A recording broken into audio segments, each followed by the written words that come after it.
کر دے میرے ماضی کے ہر سانس کا کفارہ۔ الحمد للہ وکفا وسلام علی عبادہ الذین اصطفیٰ، اما بعد، اعوذ باللہ من الشیطان الرجیم، بسم اللہ الرحمن الرحیم۔ والذین هم لأماناتهم وعہدہم راعون والذین هم علی صلواتہم یحافظون، صدق اللہ العظیم۔ بزرگان محترم، عزیزان مکرم اور معزز دینی ماں اور بہنیں اور پیارے بچوں، السلام علیکم ورحمۃ اللہ وبرکاتہ۔ گزشتہ ہفتے سورہ مؤمنون کی ابتدائی آیات، جس میں اللہ تعالیٰ نے 7 صفات بیان کی ہیں۔ اللہ تعالیٰ یہ صفات ہمارے اندر، ہمارے مردوں میں، ہماری عورتوں میں، ہمارے بچوں میں اللہ تعالیٰ یہ پیدا فرمائے، اس لیے کہ جو اس پر عمل کرے گا اس کے لیے جنت الفردوس کا قرآن کریم نے وعدہ فرمایا ہے۔ گویا جنت الفردوس کا ٹکٹ اس آیت میں بیان کیا ہے۔ اس میں کچھ صفات میں بیان کر چکا ہوں شروع کے اندر۔ اللہ تعالیٰ نے آگے فرمایا والذین هم لأماناتہم وعہدہم راعون، وہ لوگ اپنی امانت کو بھی ادا کرنے والے ہیں اور اپنا عہد جو ہے، وعدہ، اس کو پورا کرنے والے ہیں۔ اس پر بات چل رہی تھی، وقت نہیں تھا تفصیل میں جاتا، لہذا اس بات کو چھوڑ دیا تھا میں نے، اور درمیان کے اندر آج ہمارا انگریزی سال شروع ہوا ہے، اس میں ہمارے لیے کیا عبرت اور نصیحت ہے، وہ کچھ چیزیں آپ کے سامنے بیان کی تھی۔ امانت کا لفظ بہت بڑا لفظ ہے یہ۔ اللہ تعالیٰ نے قرآن کریم نے فرمایا انی رسول امین فاتقوا اللہ واطیعون وما اسألکم علیہ من اجر ان اجر الا علی رب العالمین۔ بہت سے نبیوں نے کہا تھا انی لکم رسول امین، میں اللہ تعالیٰ کی طرف سے بھیجا گیا رسول، امانت دار رسول ہوں، اور میں اللہ کی دعوت و تبلیغ پر تم سے کوئی اجر نہیں مانتا ہوں، میرا اجر تو اللہ دینے والا ہے۔ تو امانت کا لفظ جو ہے، میں نے کہا تھا کہ ہر چیز میں شامل ہے۔ ہم نے امانت کا مطلب ایک ہی سمجھ رکھا ہے، کوئی آدمی ہمیں کچھ روپے دے جائے، کچھ پاؤنڈ دے جائے، یہ پاؤنڈ میری امانت رکھنا، تو پھر کیا کرتا آدمی، اس کو اسی طرح وہ لوٹا دینا۔ اگر لوٹا دیا تو اس نے امانت کو پورا ادا کر دیا، اور اگر وہ کھا گیا، استعمال کر لی، تو اس میں امانت میں خیانت کر دی اس نے۔ لیکن یہ ہر چیز کے اندر ہوتا ہے۔ اگر کوئی بات کسی نے کہی کہ یہ بات کو کانفیڈینس سے رکھنا، آپ کے پاس رکھنا، کسی کو بیان نہ کرنا، تو یہ بھی آپ کے پاس امانت ہے۔ اب آپ اس کو کسی سے بیان کریں تو امانت میں آپ نے خیانت کر دی۔ اس طرح میں نے فرمایا کوئی مشورہ لے تو صحیح بات بتانا، یہ بھی امانت داری ہے۔ المجالس بالامانہ المستشار مؤتمن، جس سے مشورہ لیا تو وہ امانت دار ہوتا ہے۔ تو غرض ہر چیز کے اندر اس پر بہت سی تفصیلات حضرت مفتی اعظم پاکستان مفتی شفیع صاحب رحمۃ اللہ علیہ نے لکھی ہے۔ مثلا اس کی ایک مثال یہ لکھی ہے، کوئی آدمی کوئی ڈیوٹی کرتا ہے، اس کو تنخواہ ملتی ہے، مثلا کے طور پر اس کو 4 گھنٹے کی ڈیوٹی ہے، اور 4 گھنٹے یا 8 گھنٹے کی ڈیوٹی ہے، اور 8 گھنٹے کے بعد اس کو اتنی تنخواہ ملے گی، اتنی ویجز ملے گی۔ وہ اب یہ 8 گھنٹے اس کو اس کی ڈیوٹی کو پوری کرنا ہے۔ اگر وہ آدمی ڈیوٹی کو پوری نہیں کرتا ہے، باس سامنے ہوتا ہے تو کام کرتا ہے، باس اگر چلا گیا تو باہر نکل کر سگریٹ بھی پیتا ہے، وقتوں کو ضائع کرتا ہے، تو یہ امانت میں خیانت یہ بھی ہے۔ اگر ہم سرٹیفکیٹ لیتے ہیں ڈاکٹر کے پاس، میں بیمار ہوں، حالانکہ میں بیمار نہیں ہوں، اب ڈاکٹر یہ سرٹیفکیٹ لے دیتا ہے، یہ بھی امانت داری ہے۔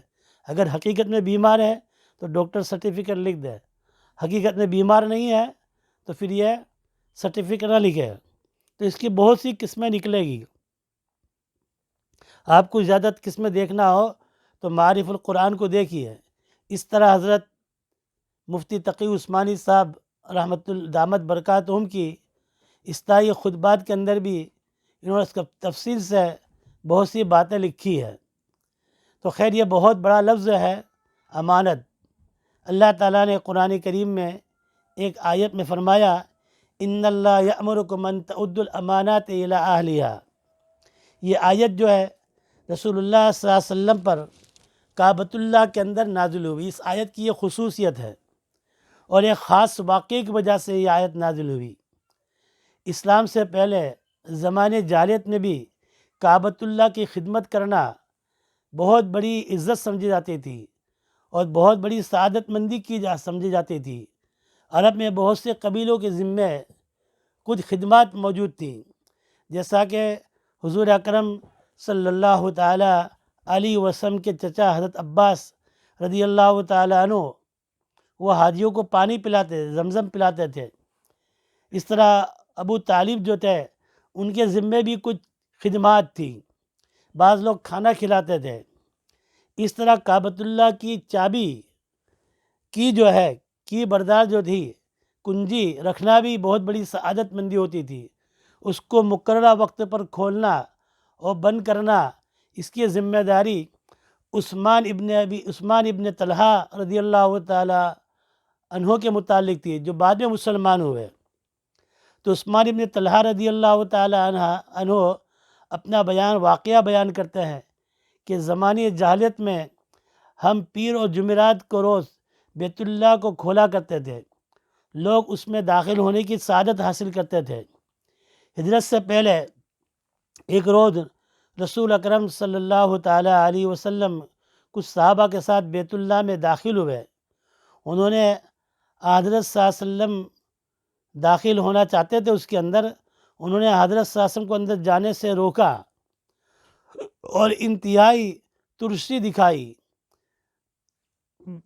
اور ایسی نازیبا الفاظ کہے جس سے رسول اللہ صلی اللہ علیہ وسلم دل دکھتا تھا، لیکن آپ نے بڑی بردباری کے ساتھ ان کے سخت کلمات کو برداشت کر لیا، آپ نے سن لیا۔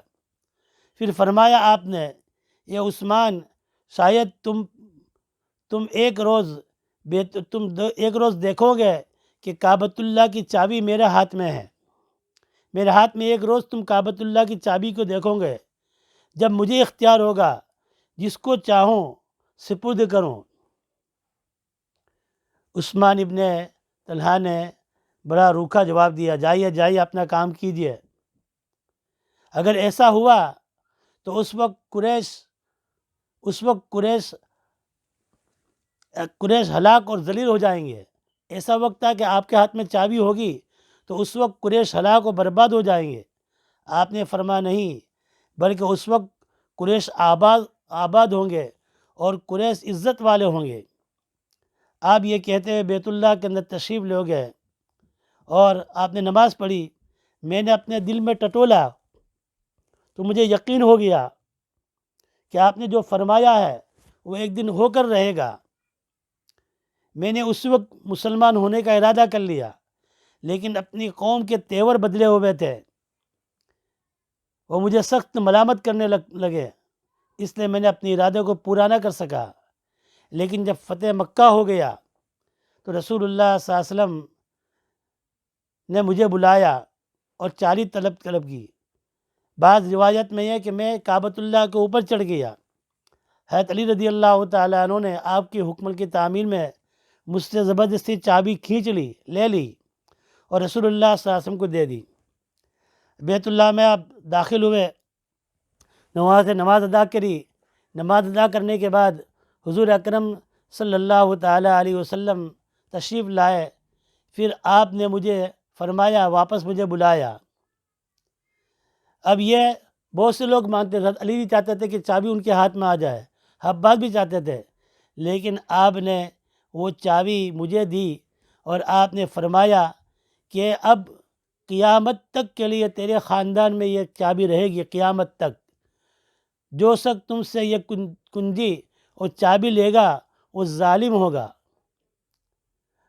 تو دوسرے آدمی کا اس کا حق نہیں ہے، یہ حق میں تم کو دے دیا، قیامت تک تمہارے خاندان میں یہ چابی رہے گی۔ آج 1400 سال ہو گئے، لیکن 1400 سال کے بعد بھی اسی خاندان کے اندر یہ چابی ہے، اسی خاندان کے اندر ہے۔